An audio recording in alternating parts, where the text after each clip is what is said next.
hacer hoy día sobre tromboembolismo pulmonar y sobre cor pulmonare. Este tromboembolismo está en auge. Últimamente se ha visto en muchos pacientes con COVID morir también por tromboembolismo pulmonar. Se puede observar que en el tiempo que inició en China y luego los estudiaron los italianos son patólogos, se hicieron un corte de autopsia de las pulmones y encontraron que los pulmones tenían múltiples trombos. Entonces se vio que en esta infección por coronavirus y también que en la cascada de interleucinas había una hipercoagulidad y mayormente un tromboembolismo que mayormente pulmonares en estos pacientes. Entonces, y he visto frecuentemente, recuerdo que una semana que me tocó COVID y tenía mi lista que había dejado el sábado para domingo, 5 pacientes que posiblemente podían morir porque estaban pues con fiebre de 50, 60, tenían 90 años, 88 años. Y en mi lista no había, al día domingo llego y habían 2 pacientes más que lo estábamos preparando para alta. ¿Y qué pasó con este paciente que estaban mejorando y pum, al día siguiente desaturó totalmente y falleció? Posiblemente deducimos que puede ser por un tromboembolismo pulmonar. El tromboembolismo pulmonar es una de las patologías muy frecuentes que ustedes se van a enfrentar. Yo lo enfrenté para suerte mía, cuando fui residente el segundo año y donde pude ver esta patología y mi asistente en ese tiempo me ayudó a poder ver que era un tromboembolismo pulmonar, pero sí me di cuenta de que un paciente que tenía cáncer de mama y que esta paciente estaba de la más tranquila y no tenía oxígeno, y nos llaman en la madrugada que el paciente saturó de golpe, hizo una disnea marcada, una insuficiencia respiratoria marcada, le pusimos oxígeno y no mejoró. Y cuando hicimos estudio era un tromboembolismo pulmonar, igual falleció la paciente, ¿no? Entonces, vemos que en el tromboembolismo pulmonar, entre los factores desencadenantes, el 95% de los trombos son de origen del sistema venoso profundo. De los trombos, de todos los 95% de los trombos son de origen del sistema venoso profundo.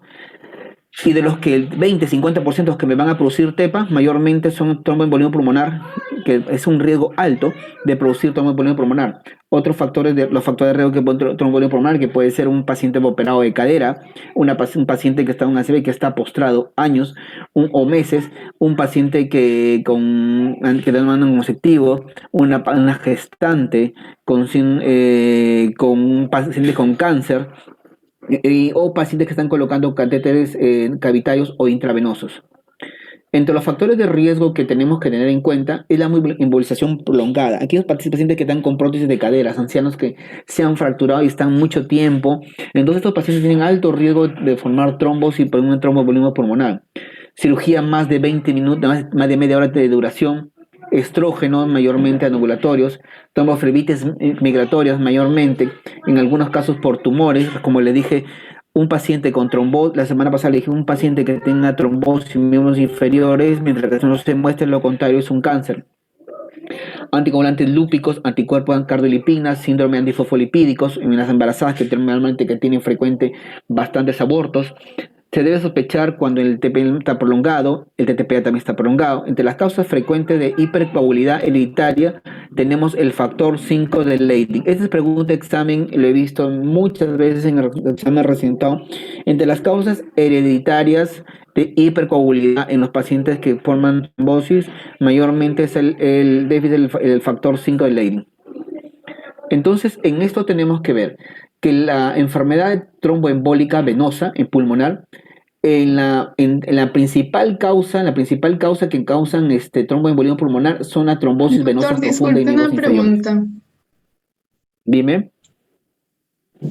No nos Hola, te tocaba. escucho. ¿Este tema es el de la recuperación de la vez pasada?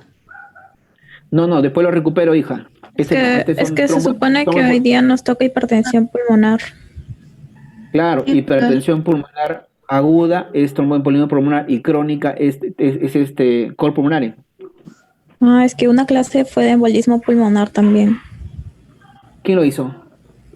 No me acuerdo. El doctor Ramírez. El doctor Ramírez hizo esa clase. Porque en la clase, en la que mi lista dice tromboembolismo pulmonar 2 puntos, trombosis venosa profunda, aguda y crónica dice cor pulmonare. En la lista que tengo yo. Yo tengo acá las clases. La tercera clase de cardio fue embolismo pulmonar. Sí, la tercera clase de cardio fue embolía pulmonar y hoy día tocaría hipertensión pulmonar, embolia pulmonar crónica, cor pulmonar. Entonces sí está bien, doctor, aguda. Está bien, embolia pulmonar. Sí, embolia pulmonar aguda y... Sí, doctor. La aguda, la embolia pulmonar y la crónica es el cor pulmonar. Ambos me van a causar hipertensión pulmonar. ¿De acuerdo? De acuerdo, entonces, doctor. Entonces, en el embolismo pulmonar o tromboembolismo pulmonar, mayormente las principales causas, como les dije, es un trombosis venosa profunda.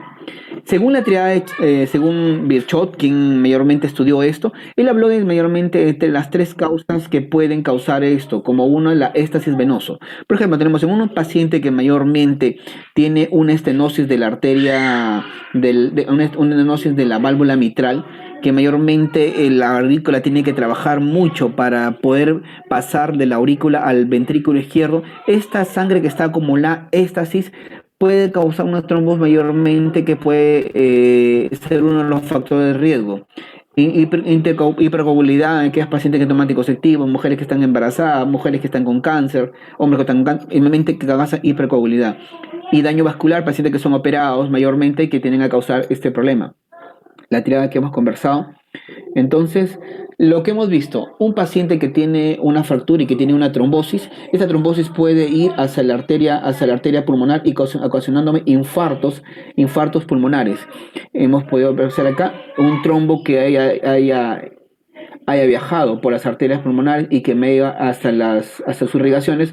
Como pueden observar, está obstruyendo toda la irrigación pulmonar, ocasionándome un infarto a nivel pulmonar.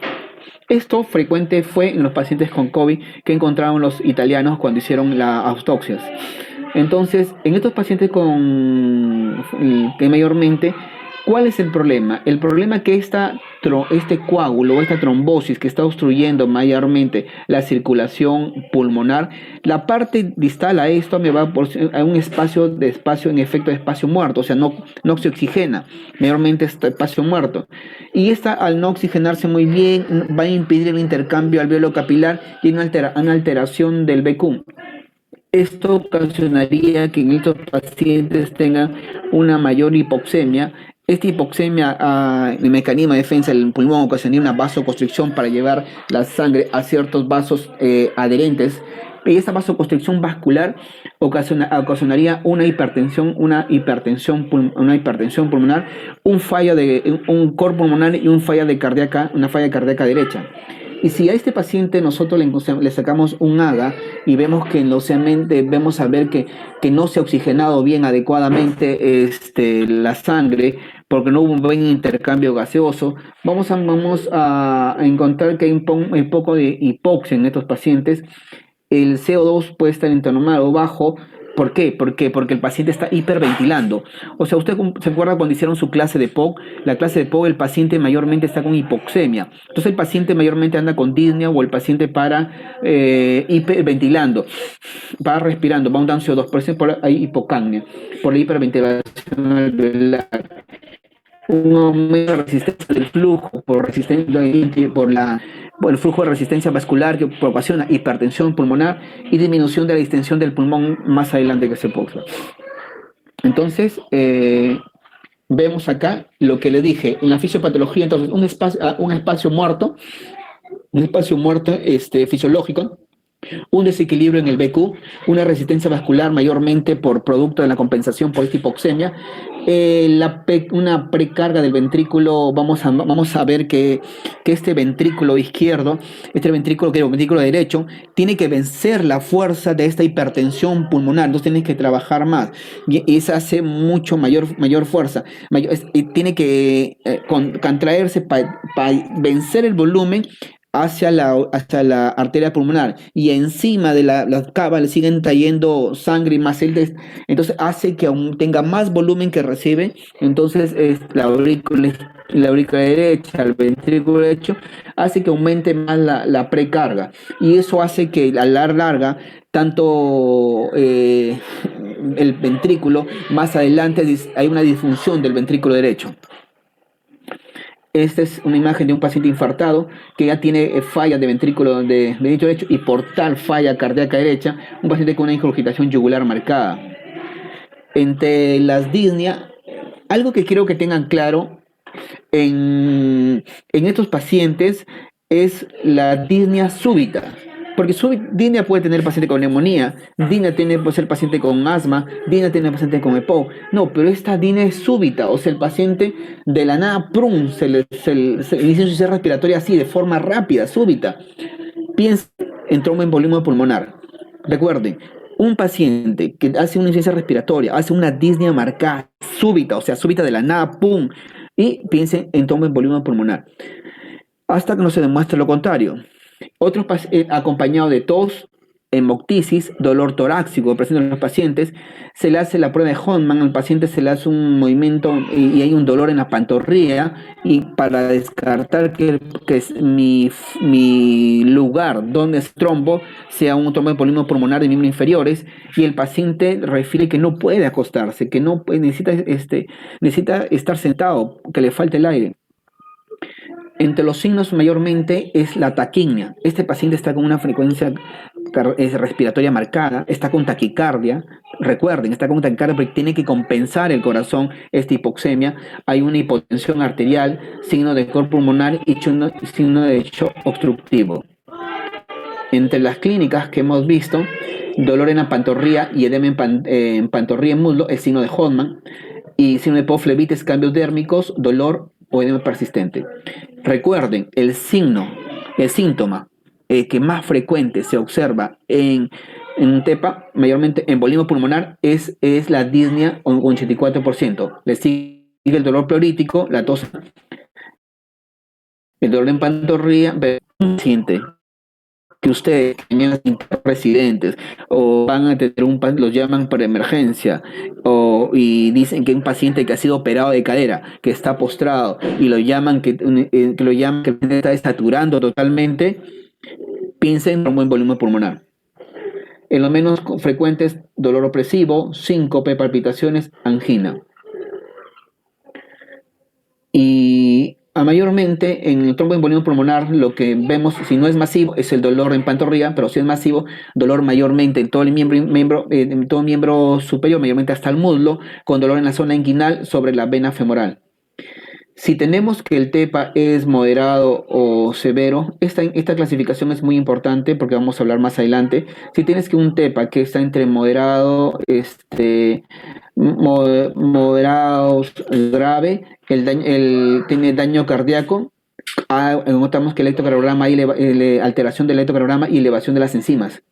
Y tiene una mortalidad de 3 a 15%. Pero si es leve, moderado, 3%. Pero si es masivo, la mortalidad del 15%. Entre los síntomas que me llaman la atención, lo que les dije es una disnea grave, una disnea súbita, con síncope, no oxigena muy bien, hipotensión, ya se daña, usualmente no tiene tiempo para que el corazón derecho compense, también afecta rápidamente el lado izquierdo y también hay una hipotensión, bajo gasto, hay una hipotensión mantenida y se anuncia en los pacientes.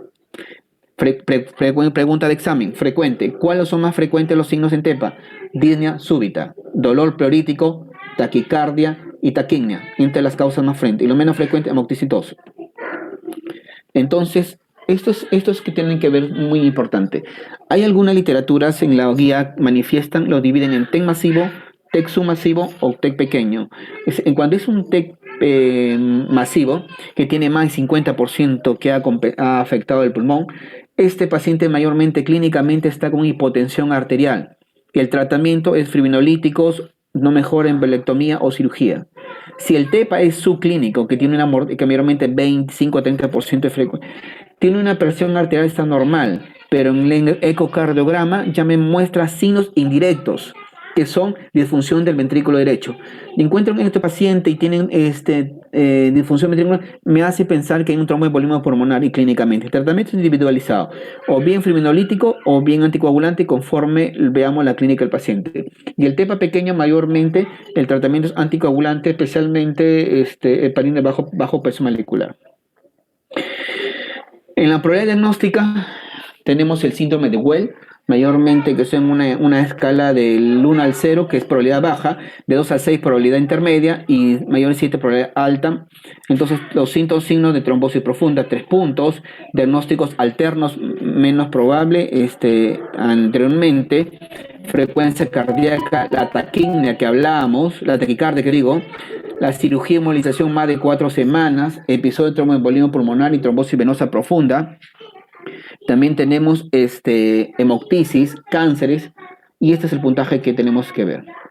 Entonces, según el síndrome, para que se puedan aprenderlo, según el sistema de Well, trombos actual o previos, tromboembolismo pulmonar o TEPA, hemoptisis en el corazón, taquicardia, displasia o que tienen cáncer, movimientos, cirugía, reposo absoluto, cirugía, historias previas y pulmonar, patología probable que he tenido. En el electrocardiograma, en estos pacientes, vamos a tener en el S1, en el Q3, en la T derivación y el T3, se dice, vamos a poner que el S está negativo mayormente en el S1. Se observa que hay una Q negativa mayormente en la derivación 3 y las T mayormente negativas también en la derivación 3. Por eso, S negativo en S1, una Q derivación hacia abajo, la Q en la derivación 3 y la T negativas mayormente en la derivación 3.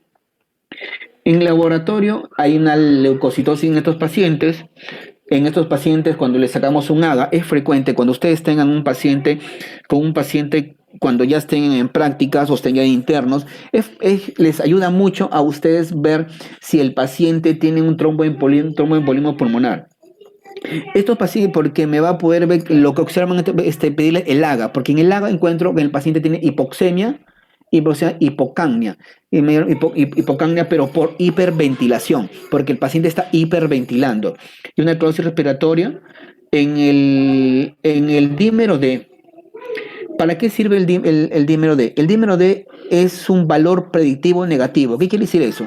Si el paciente tiene factores que yo pienso que es moderado a leve, en este paciente yo le pido el dímero D. Si encuentro un dímero D menos de 500, me descarta tromboembolismo pulmonar. Totalmente suficiente. No, menos de 500 no es tromboembolismo pulmonar. Echamos a buscar otra causa. Si es positivo, pero pienso que es entre leve o moderado, continúo mi estudio. No, el tromboembolismo, el dímero D positivo no me dice que es TEPA. Pregunta de examen. Paciente que tiene TEPA positivo y pienso que está entre moderado y leve, no me confirma el diagnóstico, continúo el estudio. Pero si tengo entre leve y moderado un dímero D menos de 500, sí me descarta el diagnóstico de TEPA. Esto mayormente es sensible en tromboembolismo pulmonar y TEPAs también. También se encuentra en otras enfermedades como el infarto, como la neumonía, la sepsis, la quimioterapia, la neoplasia, el embarazo. Entonces, en los signos radiográficos tenemos el signo de Westermann, es una hiperlucibilidad que se observa en la radiografía, y este es como un triángulo, la joroba de Hoffmann, que hay hiperlucibilidad que se observa, y miren, amputación vascular, se puede observar acá, miren cómo el vaso sanguíneo se observa y de aquí ya no se observa que continúa. Ahí está el trombo que lo obstruye, se llama amputación vascular y mayormente causando atelectasias. La tomografía mayormente contrastada me ayuda mayormente con contraste a observar los trombos en estos pacientes. Pero ¿qué pasa si el paciente tiene insuficiencia renal 4, 5, 3 y ya, o sea, si le metes contraste, le haces una patadita para diálisis y está contraindicado? Entonces, o pacientes, por ejemplo, como yo, que soy alérgico al contraste, entonces estos pacientes mayormente ya les pedimos otra serie de exámenes, les pedimos la gamma fría pulmonar. La gamma fría pulmonar al igual que, ¿cómo se llama? Que el dímero D, es un valor predictor negativo. O sea, si dice que no tiene tromboembolismo pulmonar, totalmente lo descarta. Pero si está en dudas y el que mejor me hace, mayormente la arteriografía, podemos observar acá, la imagen se observa con mucho más precisión. Se observa como el contraste no continúa y hay una obstrucción ahí.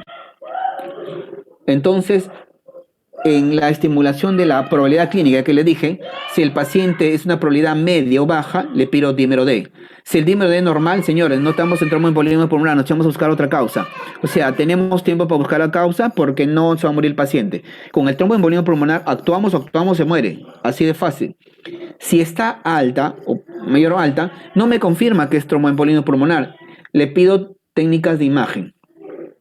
Si el paciente tiene una probabilidad alta o pacientes ingresados mayormente por pulmonar, si el paciente no tiene un problema renal y no es alérgico al contraste, le pido un angioten o angiotomografía, pero si el paciente tiene renal, la gamma fría, lo que hemos dicho. Y si no hay un problema, no hay un diagnóstico, hago un ultrasonido en miembro inferior para saber si hay trombos en miembros inferiores. Si hay TEPA, tromboembolismo pulmonar, trato. Si no hay normal o no diagnóstico, le pido la angiografía renal. La angiografía renal, lo que hemos observado acá. La angiografía renal, que es angiografía renal, en este caso es el examen de oro para precisión diagnóstica en los pacientes con TEPA. Ese mayormente es el examen que confirma totalmente. Vuelvo a repetir, si yo tengo una presunción diagnóstica media o baja y le pido el dímero D. Si el dímero es normal, descarto tromboembolismo pulmonar. Si está alta, no me confirma tromboembolismo pulmonar. Continúo el estudio. En lo que haríamos, lo mismo que es alta, que es en probabilidad alta. Entonces, tomo imágenes. Si no es alérgico, si no es alérgico al contraste y no tiene insuficiencia renal crónica, le pido angioten para que me confirme el diagnóstico. Pero si es alérgico y tiene insuficiencia renal crónica, gamma-fría renal. Como les dije, la gamma-fría renal tiene un valor predictor negativo. No tiene, no es. Y si no es un diagnóstico, estamos en duda y clínicamente tenemos ultrasonido de miembros inferiores para hacer un tromboembolismo pulmonar y tratamos. Si esto está normal o no, digamos, el diagnóstico, ¿quién me dice el diagnóstico y el examen de oro y que precisa el diagnóstico y alta especificidad? Es la angiografía pulmonar. Pregunta de examen frecuente en el ENAM, frecuente residentado, chicos. Recuerden, la angiografía pulmonar. Entonces, según el riesgo de mortalidad alto, intermedio o bajo. Cuando es alto, el paciente está hipotenso, está chocado, y la mortalidad es al 15%. ¿Qué le vamos a dar? Fibrinolisis en las primeras 2 horas, sí o sí, a este paciente. Si el riesgo es intermedio, con una disfunción del ventrículo derecho, pero la presión está normal, una mortalidad de 13 a 15%, como le dije, el tratamiento individualizado.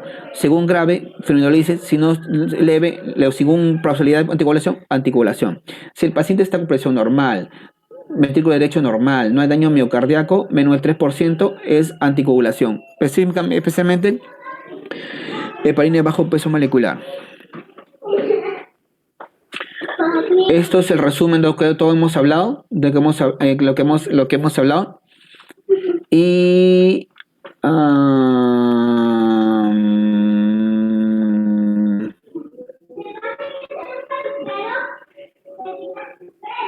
ya. ¿Quién me contesta esta pregunta?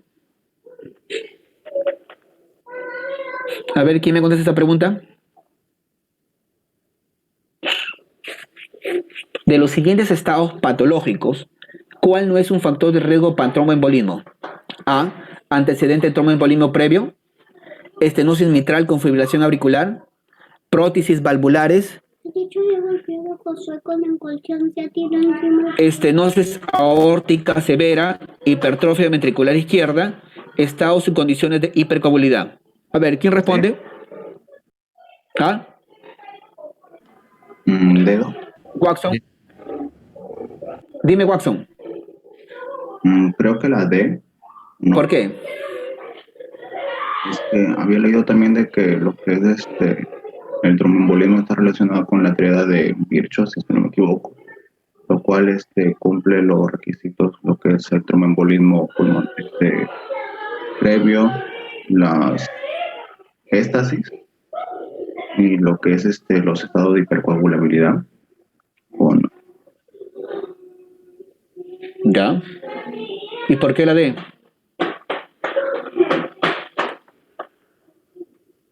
Porque ahí sería embolismo a nivel sistémico. Claro, porque usualmente no está en la mayormente cavidad derecha. Está hablando de ventricular izquierda. Los problemas de embolismo son en cavidad derecha. ¿Ya, chicos? ¿Alguna pregunta hasta acá? ¿Está entendido? ¿Lo he entendido? ¿Los confundí? ¿Estoy tan peor? ¿Cómo es? ¿Alguna pregunta? Antes que pasemos a cor pulmonare. Doctor, en la alternativa B de estenosis mitral con fibrilación auricular, eso por la misma congestión que puede ser o sea, reverso, esa misma congestión puede producir el tromboembolismo en No. estenosis mitral con fibrilación. En la estenosis mitral, mayormente, éstasis te va a producir trombosis. La éstasis. Pero dice, fibrilación ya es una arritmia, y toda arritmia produce trombos. ¿De acuerdo? Ya, pero ¿no sería a nivel sistémico también? Porque estenosis mitral estamos hablando de corazón izquierdo también. No, claro, es el cabo izquierdo, pero estás hablando de una fibrilación. Y estás hablando de una estenosis que también pero mayormente esta te ocasiona trombos. Pero en cambio el ventrículo izquierdo hipertrofiado te va a formar trombos. No, no te produce, pero en cambio los otros, la estenosis que te produce éstasis, lo que es Virchow, 1. Y la otra, hipercoagulabilidad, mayormente que forma la fibrilación, es factor de riesgo, a pesar que sea el lado izquierdo. Pero el ventrículo izquierdo, ¿te va a producir trombos en hipertrofia del ventrículo izquierdo? No. ¿Ya? ¿Alguna pregunta? Gracias por tu pregunta. Parece mi maestría el fin de semana cuando el doctor Ciro Maguiña dice, ¿alguna pregunta? Doctor, pero esa fibrilación auricular no daría a nivel sistémico en vez de a nivel pulmonar, ese émbolo. No, pero viaja y después puede viajar por parte sistémica. Pero el derecho va de frente pulmonar, me refería. Puede viajar para sistémica y después dice un infarto pulmonar, un infarto cerebral, un infarto, todo lo que tú quieras. Es un factor de riesgo. Es una arritmia. Por eso los pacientes con fibrilación auricular crónica se anticoagulan. Para evitar estos problemas, tanto infarto cerebral, tanto infarto arterial renal, tanto infarto pulmonar, ¿entiendes? Es un factor de riesgo. Ya. La respuesta dice tromboembolismo, no especifica si es pulmonar, ¿no? Porque... Tromboembolismo, no dice pulmón. Ya. Entonces sí. ¿Cierto? Sí, gracias, doctor. Y ahí caen, pues. Así caen los exámenes. Lean bien, deténganse bien y todo esto. Esta es pregunta recientada. ¿Se dan cuenta que ustedes lo pueden manejar? ¿Se dan cuenta que ustedes pueden resolverlo desde el colegio? Tenía un montón de preguntas ahí que se las voy mejor, se las dejo en la pregunta de examen. Peleanlo bien, solamente todo lo que les pregunto está acá, totalmente, todo está en lo que dice. Hay una pregunta que dice, tengo los síntomas y signos de los pacientes con tromboembolismo pulmonar, excepto, dice, disnea, taquimia, bradicardia, ingurgitación yugular y hepatomegalia. ¿Cuál sería? Bradicardia. Bradicardia, porque hace taquicardia. Pregunta examen, chicos, recientado. O sea, lo importante es que ¿qué quiero en las clases de ustedes? Es que me sepan ubicarse bien cuando diagnostiquen un paciente y 2, que me sepan contestar las preguntas del ENAM o recientado, vaso internado, se vayan preparando, ¿entienden? No son preguntas, estos son preguntas, pero me han recitado, que saco. Entonces me parece que comprar y ahí al qué pregunta para hacer. ¿Una pregunta?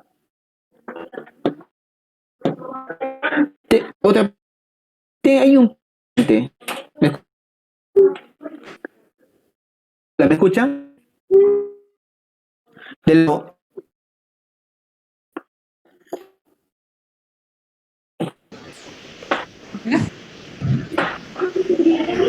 ¿Me escuchan? No, claro. ¿Está el delegado? Se entrecorta. Se entrecorta, doctor. Ya, César Mundaca, que te conozco. Escúchame. Y Valeria, los dos. Un paciente llega con ustedes, con ustedes. Consideran un tromboembolismo pulmonar leve a moderado. Y sale dímero D 600. ¿Anticoagulamos al paciente? ¿No anticoagulamos al paciente? ¿O estudiamos al paciente? Estudia. ¿Cómo? Se estudia el paciente. ¿O como me confirma diagnóstico de TEPA? No, Estudia no al paciente. confirma. Claro.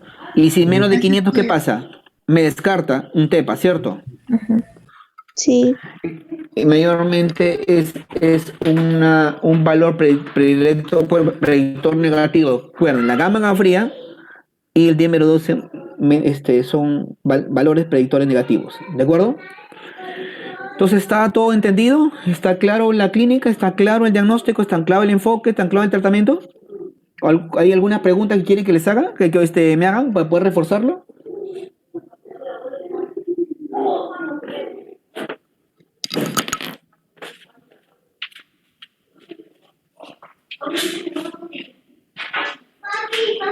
Yo voy a conversar con ustedes tres. Uno llora, la otra me viene a molestar a cada rato. Con los tres hablo de ti y termina la clase. No, esto es algo importante. Estoy en clase, amiga. Me escucha. Josué, Disney súbita. Línea súbita. Recuerden la palabra súbita. ¿Cuál es la principal causa? La principal causa, factor de riesgo de tromboembolismo pulmonar. Venosa profunda. ¿Cómo? Ani. Hola, Ani, a los tiempos. Hola, Ani. Contesta. Hola, doctor. Una ¿Cómo? TDP. ¿Cómo? Una TDP. Un TP miembros inferiores. Esa es pregunta frecuente de examen, chicos. ¿Ya? Entonces avanzamos al otro tema, ¿ya?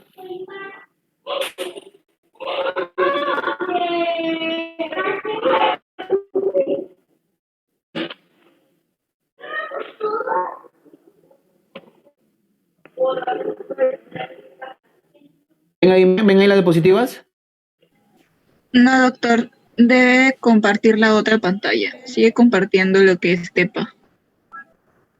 Sí, compartir otro pantalla. A ver, ponle compartir. ¿Ahí lo ven? Sí, doctor. Ya. Chicos, la otra parte que nos toca hablar es el cor pulmonale.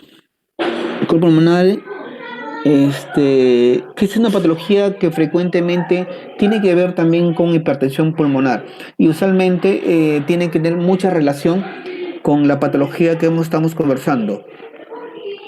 ¿Se acuerdan? Vamos a hacer un repaso. Teníamos que mayormente todo esto empieza con la aurícula derecha.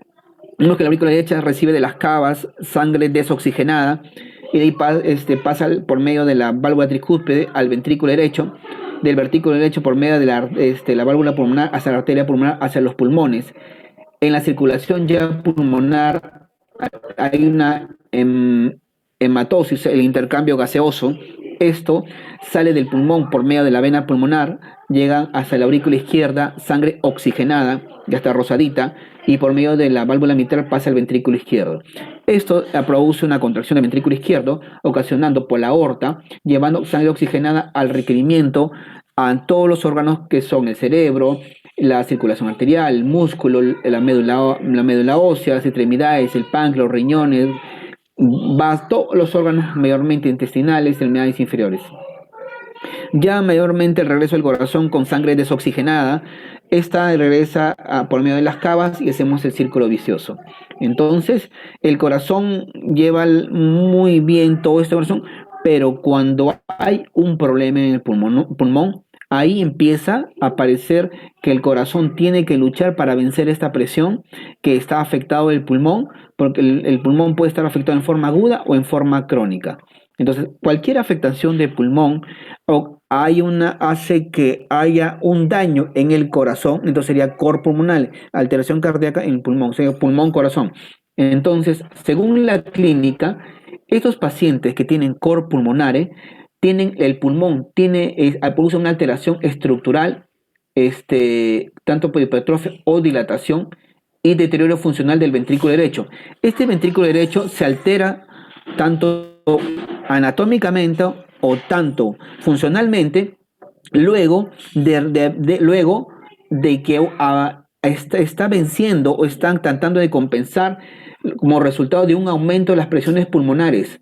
Esta hipertensión pulmonar que es asociada tanto por un problema pulmonar o un problema vascular. Entre los problemas pulmonares parenquimales de estos pacientes es el EPOT, que es crónico, y en la parte vascular, que es una forma más aguda, el tromboembolismo pulmonar que hemos estado conversando. Vuelvo a repetir el concepto porque con el concepto corremos todo. ¿Qué es el cor pulmonar? Es una alteración estructural que produce hipertrofia o dilatación. Por tal, si hay hay una hipertrofia, esa alteración, hipertrofia o dilatación, entonces, alteración funcional del ventrículo derecho. ¿Cuál es mi deterioro? Es el ventrículo derecho. Esto porque el ventrículo derecho trabajó, compensó o tratar a vencer las presiones pulmonares asociadas que están con hipertensión pulmonar. Que esta hipertensión pulmonar en forma crónica puede ser, por ejemplo, el EPOT, que es la parte parenquimal del pulmón, o vascular, que puede ser aguda con un tromboembolismo pulmonar. Entonces, entre las causas que me puede producir un cor pulmonar, mayormente en las agudas está la embolia pulmonar o el tromboembolismo pulmonar masiva, o lesiones inducidas por ventilación mecánica o síndrome respiratorio. El EPOT está a la cabeza en la causa más frecuente de cardiopatía pulmonar crónica. Pregunta de examen recientado. Y NAN, le he visto en el examen de NAN que ha venido. El EPOT es la causa más frecuente de cardiopatía pulmonar crónica. Pérdidas extensas de tejido pulmonar debido a cirugías o traumatismos, embolia pulmonar crónica no resuelta, enfermedades veno-oclusivas pulmonares, esclerosis sistémica, también es pregunta, fibrosis pulmonar intersticial, escoliosis, niños que tienen con deformaciones en la caja torácica también van a terminar con este problema, obesidad, o pacientes que tienen hipoventilación alveolar, o pacientes que o aquellos gorditos que poseen apnea de sueño, enfermedades neuromusculares comprometidas y hipotensión alveolar idiopática. Entonces, este es un paciente que mayormente tenemos una alteración, miren, torácica. Entonces, en la oclusión vascular pulmonar tenemos el TEPA en precapilar o masas mediastínicas postcapilar. En la enfermedad parenquimatosa, encabeza el EPOT, la fibrosis pulmonar, enfermedad pulmonar quística y bronquiectasias. Hipoxemia en alturas, a aquellos pacientes se les pide que baje a la costa y mejoran, o enfermedades de la caja torácica como este paciente. En epidemiología se dice que el cor pulmonar, el 50% de los pacientes fallecidos por EPOC han tenido cor pulmonares. El 30% de ingresos cardiológicos, los ingresos en hospitalarios han tenido cor pulmonares. Es el tercer en desorden cardíaco más frecuente después de los 50 años, más común en sexo masculino. Entonces dice, el cor pulmonar agudo ocurre cuando el ventrículo izquierdo no puede adaptarse a un incremento de la presión de la arteria pulmonar. Por ejemplo, un paciente que tiene un tromboembolismo pulmonar, que está obstruyendo la arteria pulmonar, me está poniendo hipoxia, me está produciendo una vasoconstricción. Esa vasoconstricción me lleva a una hipertensión pulmonar. El ventrículo izquierdo no tiene tiempo para compensarse y ¡fum! Se disfunciona. Y usualmente por un problema agudo. La hipertensión pulmonar es la condición, la causa que produce cor pulmonar agudo. Vamos a poder ver acá estos pacientes tanto por aguda o crónica, una hipoxia alveolar. Esa hipoxia alveolar es el estímulo potente para producir una vasoconstricción pulmonar. Y es el mecanismo de constricción pulmonar, mecanismo más frecuente para hipertensión pulmonar. Esta hipoxia alveolar, que me provoca una hipoxia, esta hipoxia con hipercapnia y acidosis me produce vasoconstricción. Esa vasoconstricción me produce una hipertensión pulmonar. La hipertensión pulmonar, por tal, el ventrículo derecho tiene que vencer esa fuerza, entonces él tiene un momento que ya tiene que vencer la fuerza que lleva la sangre que está acumulada hacia la arteria pulmonar que está acumulada, y encima la sangre que está recibiendo por las cavas, que recibe por las cavas y a la aurícula, y tiene que tratar de no regresar la sangre, y por tal aumenta la precarga, aumenta más adelante comienza su distensión a perder para tratar de vencer, aumenta la poscarga, y entonces estos pacientes se complica totalmente. Entonces, la vasoconstricción pulmonar persistente, o sea, no es persistente meramente en estos pacientes, debido a hipoxia alveolar debido a restribución al flujo, ¿qué quiere entender? Que esta hipertensión que ocasiona de que hay una restribución de la sangre hacia otros lugares que están mejor ventilados, produce una vasoconstricción y por tal me produce una hipertensión pulmonar persistente. La obstrucción de las venas vasculares pulmonares, frecuente encontrar en los pacientes con tromboembolismo pulmonar aguda. Vamos a poder observar la palabra remodelado. ¿Se acuerda que remodelado le hemos encontrado en hipertensión arterial? La palabra remodelado le hemos encontrado en ICC. O el remodelado vascular que daña la arquitectura a nivel parenquimal y arterial. Es producto de la hipertensión arterial pulmonar, tanto idiopática o secundaria por enfermedades autoinmunes como el lupus, la artritis, la vasculitis. Entonces la hipertensión lleva al fracaso del ventrículo derecho. Algo que tenemos que entender, que los dos ventrículos están interrelacionados. Si un ventrículo comienza a decaer, el otro ventrículo también comienza a decaer. Y por tal, llega un momento donde esta presión que tiene el ventrículo derecho tiende a desviar el tabique interventricular hacia la aurícula izquierda. Entonces esta aurícula izquierda ahora es más pequeña. Los dos tratan de pelear por la presión. Es como esto acá. En esta imagen ustedes pueden ver el ventrículo derecho ha inclinado el tabique interventricular hacia el ventrículo izquierdo. Miren ahora el ventrículo izquierdo que está pequeño. Entonces este ventrículo izquierdo pequeño tiene poca cavidad y entonces ya no puede llenarse bien, entonces tiene un bajo gasto. Y todavía tiene una insuficiencia cardíaca izquierda, por eso el paciente es hipotenso, por eso el paciente tiene bajo gasto, tiene síncope, ¿no? Entonces en los estudios de imágenes de estos pacientes, eso lo quise ver por esto y lo repito. Entonces tienes que tener frecuente que el ventrículo derecho es más sensible a cambios de presión, es el principal que suena. Entonces, entre las dos enfermedades que tengo frecuente en el EPOD, en la crónica y en la aguda, que viene a ser el TEPA, en la parte pulmonar, que viene parenquimal, que es el EPOD, y en la parte vascular, que viene a ser el TEPA, hoy día vamos a hablar sobre el EPOD. El EPOD frecuentemente ustedes van a encontrar en el paciente con EPOD. ¿Se acuerdan sus clases ¿cómo se llama? De recién viene de neumo, el paciente con EPOD, el paciente que tiene disnea con una expectoración, con un tos con expectoración, el paciente normalmente para con hipoxemia, el paciente para disneico porque hiperventila. ¿Se acuerdan su clase? Este paciente mayormente con EPOD es porque es un fumador crónico, las que eran nuestros antepasados que cocinaban con leña, a los que trabajan mayormente en minas.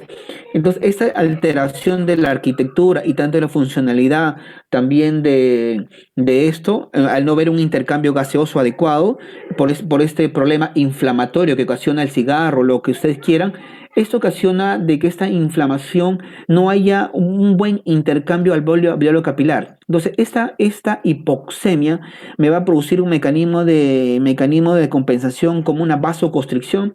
Esta vasoconstricción me va a llevar a un aumento de resistencia vascular. más la acidosis metabólica en estos pacientes, entonces hay más retenedores de CO2, entonces hay una acidosis respiratoria y acidosis, entonces estos cuadros me producen aumento de resistencia vascular. Este ventrículo derecho, cuando recibe sobrecarga de volumen, como les dije, él tiene que tener el volumen que tiene que empujar la sangre del ventrículo derecho hacia la arteria y más lo que recibe de la arteria pulmonar, de la aurícula pulmonar. Entonces, ahí tiene un montón de volumen este paciente, hasta el punto que tiene que trabajar y a veces tiende a producirle una hipertrofia excéntrica. Entonces, una cardiomegalia, el corazón está dilatado. Entonces, como el corazón está dilatado, entonces no hay una buena contracción, el paciente me lleva a tener un ICC de falla sistólica. Pero también el paciente tiene aumento de presiones, las presiones que recibe de esa arteria pulmonar que está con vasoconstricción y que tiene que estar peleando hasta que el corazón trate de compensar, se vuelve rechoncho y comienza a tener una hipertrofia concéntrica. ¿Si se acuerdan? Así como la hipertrofia del ventrículo izquierdo, esta es como la hipertrofia del ventrículo derecho. Entonces, esta subcavidad, miren, su cavidad es más pequeña, entonces mi problema ya no se llena muy bien, entonces mi fallo sería diastólico. Tanto la sobrecarga, que es la pescarga, y tanto la presión, que es la poscarga, me lleva a este paciente que tiene una insuficiencia cardíaca derecha. Y toda la clínica de insuficiencia cardíaca derecha que hemos conversado anteriormente y lo que han visto en su clase de insuficiencia cardíaca, por ejemplo, que ya hace una presión retrógrada y volúmenes retrógrados, ingurgitación yugular, regurgitación hepatoyugular, en el signo de Kussmaul positivo. O sea, al paciente le pide que inspire. Al inspirar, entonces el corazón chupa la sangre, entonces la presión del pulso está disminuido.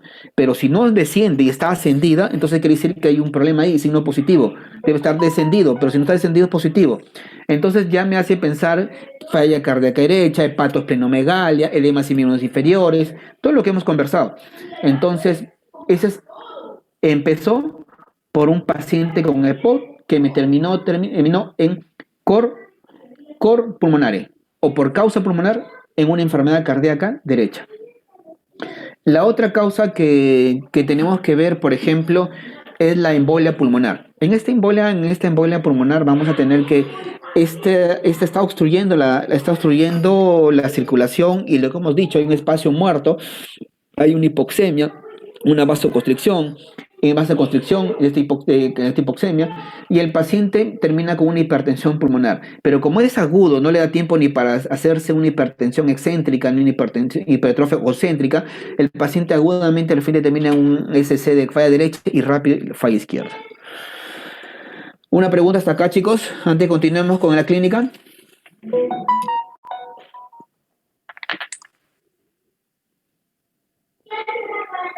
Doctor, en los dos, o sea, al final termina viendo falla de la parte derecha.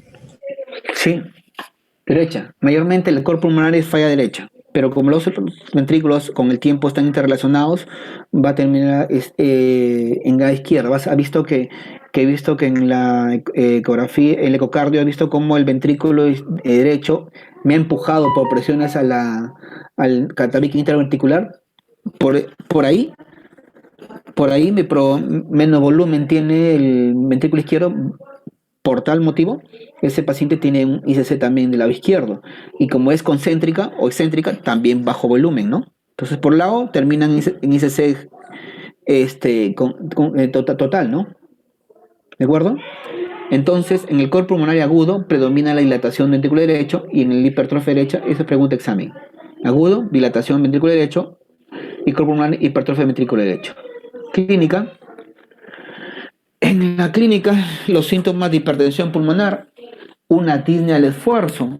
El paciente que encuentras, este paciente se siente cansado, camina, se cansa, sube la escalera y se cansa. Antes hacía mis cosas, me canso. Y un dolor torácico tipo angina, un síncope de esfuerzo y pacientes terminan con síncope.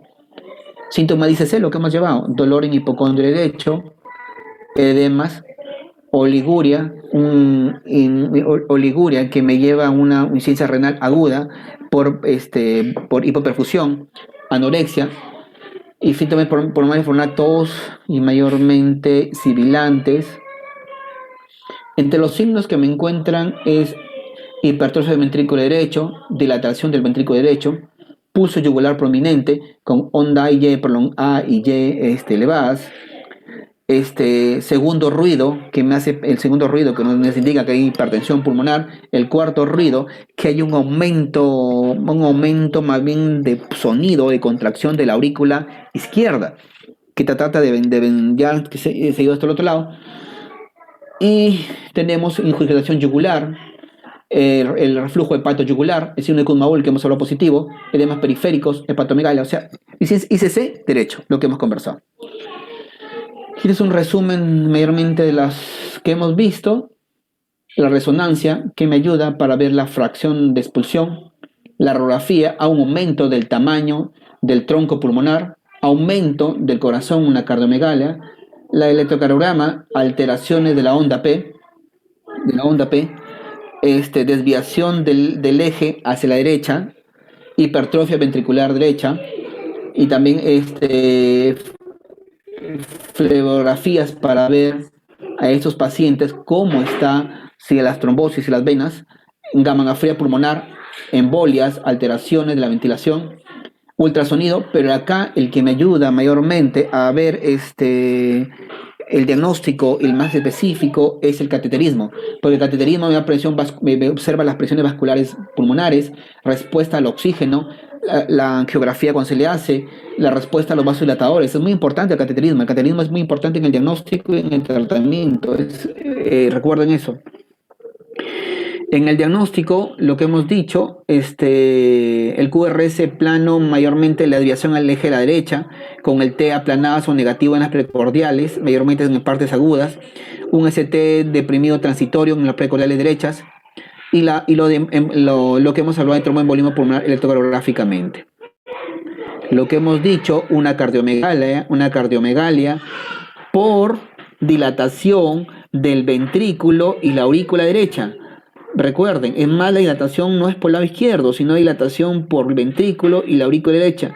Y el arco pulmonar está calcificado, se puede observar. Y en el ecocardiograma que les pedimos a estos pacientes, que me puede apreciarse la disfunción del ventrículos, lo que también llama la atención es cómo el ventrículo derecho, a mayor presión, que esto desplaza el tabique interventricular hacia la izquierda, reduciendo el volumen del ventrículo izquierdo. La espirometría, que me ayuda a ver el patrón destructivo, patrón receptivo, la gamografía anal, que también es importante, la resonancia magnética, el cateterismo cardíaco, como les dije, es muy importante, la radiografía de todas las para ver la cardiomegalia. El estudio de laboratorio, en estos pacientes hace poliglobulia en estos pacientes, pues es importante el hemograma completo para ver la eritrocitosis, el aumento de eritrocitos. El AGA, el paciente tiene hipoxemia, hipercapnia, no hay intercambio gaseoso, o sea, como le dije, ¿quién me mide adecuadamente a mí la función alveolar? Es el CO2, porque la hipoxemia quiere decir poco oxígeno en sangre. Pero ¿quién me mide a mí que no tiene una buena intercambio gaseoso? Alveolo capilar es el CO2 aumentado, la hipercapnia. Pero cuando tienes un AGA con un paciente con el hipercapnia que está trepando, tienes por ejemplo 40, 60, 70, ese paciente ya no está ventilando bien y por tal requiere entubarlo y mandarlo a ventilador. El TBM elevado también, mayor frecuentemente producido por las isquemias que también tienen estos pacientes, trastornos conectivos como, recuerden, la esclerodermia es una de las causas, en esto, el lupus, la artritis reumatoidea. Diagnóstico diferencial, insuficiencia cardíaca izquierda, enfermedad pulmonar veno-oclusiva, enfermedad neuromuscular, desórdenes respiratorios. Y es el resumen que hemos visto. Y en el tratamiento, tratar directamente el objetivo. ¿Cuál es mi objetivo cuando yo tengo a este paciente? ¿Qué debo hacer? Ya lo diagnostiqué, ya lo vi que es tratar directamente la etiología subyacente, o ese POT, o esa embolia pulmonar, o es cualquier otra causa. Revertir la hipoxemia, hay que colocarle oxígeno a este paciente, tratar de que tenga hipoxemia. Mejorar la contractilidad ventricular derecha con inotrópicos, ¿no? Disminuir la resistencia con vasopresores mayormente. Mejorar la hipertensión pulmonar, tratar de bajar la hipertensión.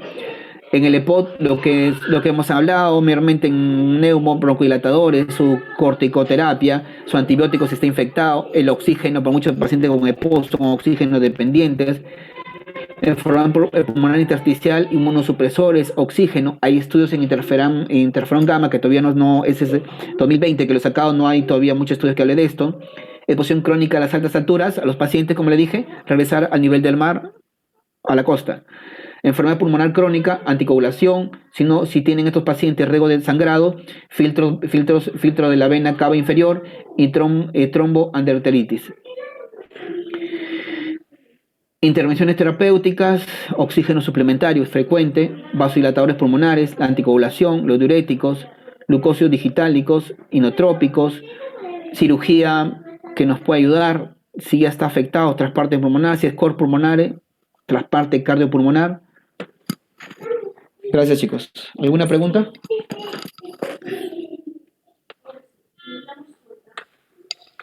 Quedó entendida la clínica y el diagnóstico de un TEPA y tromboembolismo pulmonar, porque chicos, lo van a ver en Sí, su internado. Ani, dime. Lo van a ver en su internado. Se van a acordar de mí cuando lo vean en el internado o cuando ya no sé si enero volvamos a piso y vamos a ver un caso. He tratado de que las clases sean totalmente como tipos casos clínicos, porque usualmente para que puedan entender esto, ¿no? Pero alguna pregunta, chicos, que quiere que haga, tengo que devolver la de fiebre reumática. En estos días corriendo con ¿alguna pregunta, chicos?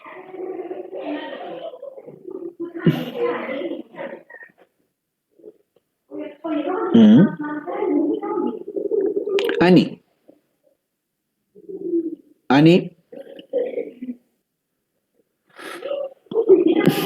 Sí, doctor. Ani, dime, ¿cuál es la principal causa crónica en cor pulmonares? ¿EPOC? Gracias. Angélica, ¿cuál es la principal causa vascular y aguda en cor pulmonares?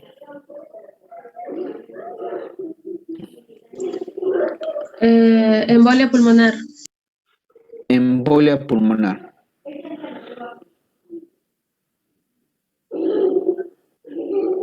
¿Cuál es la clínica? ¿Qué clínica te hace pensar a ver? Mi amiga española, ¿estás por ahí? ¿O no has venido hoy día? ¿No venía mi amiga española hoy día? Llegué tarde hoy, por eso me he conectado. Ya, Violeta, no hay problema. No hay problema, Violeta. No hay ningún problema. Gracias. Violeta, si tú tienes un tromboembolismo cor pulmonar, ¿ya? Y hay un aumento de volumen.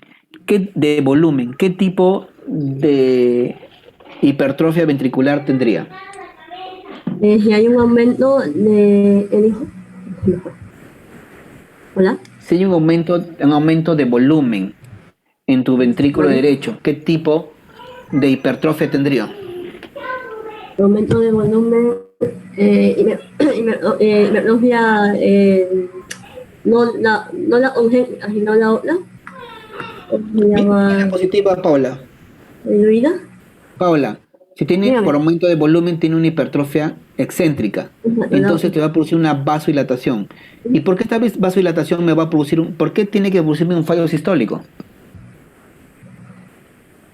Yo ya lo explico la última vez. ¿Por qué sistólico? Porque, la marea al no tener al estar aumentado y al no tener esa cantidad de fuerza en las paredes, va a haber un fallo sistólico. Estás dilatado y no te puede tener esa fuerza de contracción, ¿cierto? Por todo un fallo sistólico. Sí. A ver, ¿quién me responde por aumento de presión hacia una condición concéntrica? ¿Por qué me va a llevar un fallo diastólico? ¿Dagoberto? Me acuerdo de ti, mis hijos se acuerdan de ti siempre. ¿No ha venido Dagoberto hoy día?